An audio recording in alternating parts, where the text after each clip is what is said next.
I've seen Gary's email almost every week. Yes. And most of the classes are free. Yeah. And I've taken quite a few classes from them. And I've learned a lot. Thanks. And some of them I actually use in my business. So I recommend highly to use it. After all, you guys are paying for it. It's a taxpayer, right? That's right.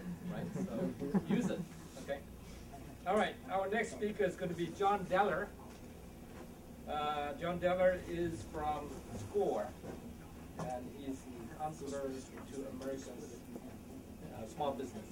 Let us welcome John Dellar. We're going to pass that. I'll give you just a SCORE is we originally were called the SCORE, Service Corps of Retired Executives, meaning we either owned our own businesses or we were leaders in our business, and in retirement we volunteer. This is a federal agency. We don't receive any compensation, and you don't have to pay for the service. You can come to. There's several different ways, as you'll see here, that you can get counseling. You can get counseling face-to-face in one of 5 offices here in the Bay Area, but we do have 400 chapter offices in the United States. Or if you choose to do it or supplement it online, there are SCORE counselors online. You go on to the national website, which you'll see on one of these handouts, score.org, and you can sign up for what we call cyber counseling. And you will be paired with somebody in the United States who will become your counselor. By the way, where is Morcina? There you are. Stand up so everybody can see you. I just met her today. She's a success story for SCORE. No, not true. You are. You're wonderful. And she's been working regularly with 2 of our counselors, and she has a product that she's manufacturing and also distributing. Some of you may want to get into food production, but that's not going to be the focus of this meeting or what I'm going to talk about tonight. We do have counselors who spent their whole career in either food production or importing of foods into this country. So if you were to call our office and make an appointment, they'll hook you up with one of those 2 or 3 counselors. So the basic contact information, you can see there's a sheet there, and it lists the 5 Bay Area counties. And if you're going to do San Francisco, it's the first column. And does somebody have one I can borrow? It's called basic contact information. Yes. Did it come Yeah, around? Ah, thank you. Thank you. Okay. It's this one right here.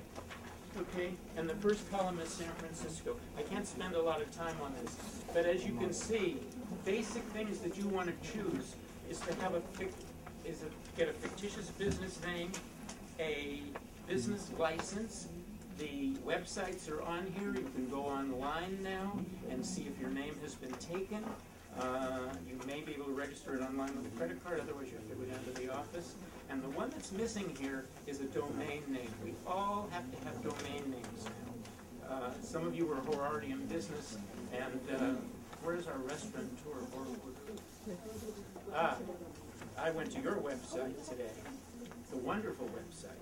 And your menu is on there, your prices are on there. I don't know if they're current, but this is the new Yellow Pages, okay, a website.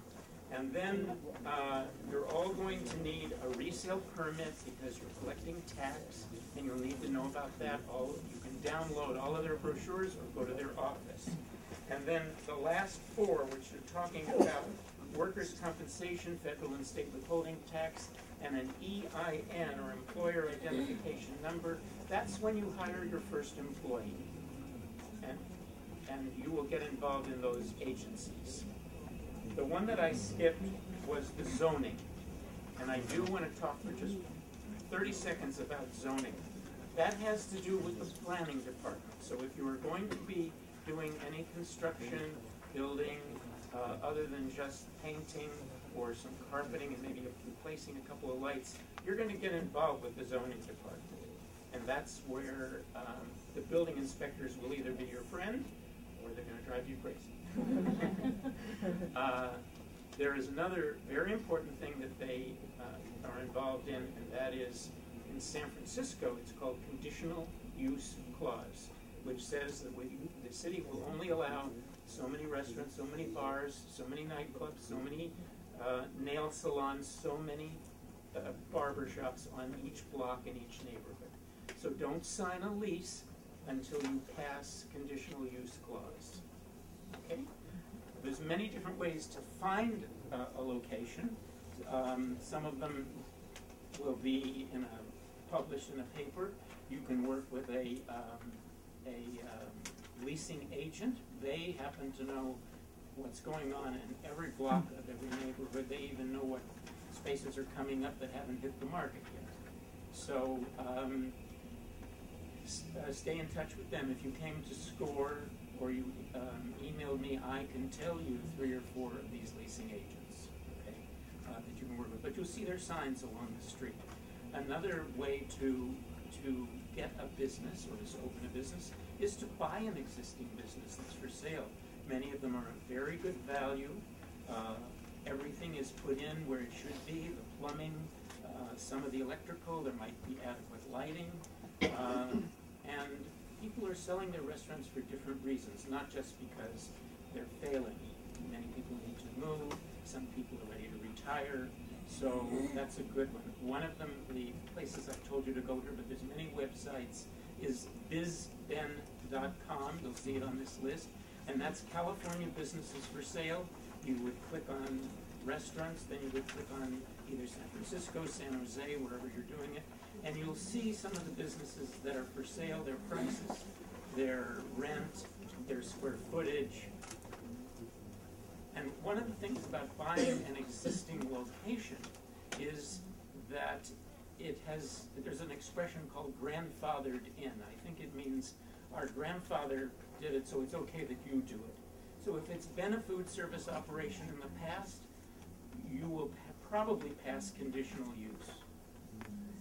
Okay, but you don't sign a lease until you've passed conditional use. I did read an article in the paper, I think it was in the Chronicle this week, that they are easing up slightly on it because there have been, because we need more businesses and there's so many vacancies in San Francisco.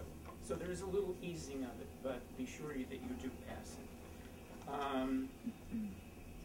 One of the things I handed you out was a sheet that didn't print very bright. It's dark on 2 sides, and that's about structuring your business.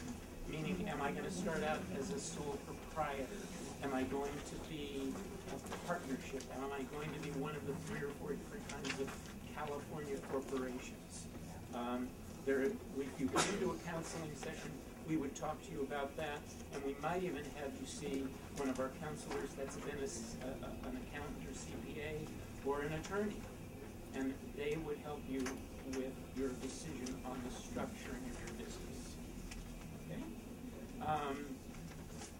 I did hand you out a color brochure on our workshops, and there'll be others coming up during the year, but there are certain basic ones that are there, some to help you with your business plan, some to help you get ready for financing, and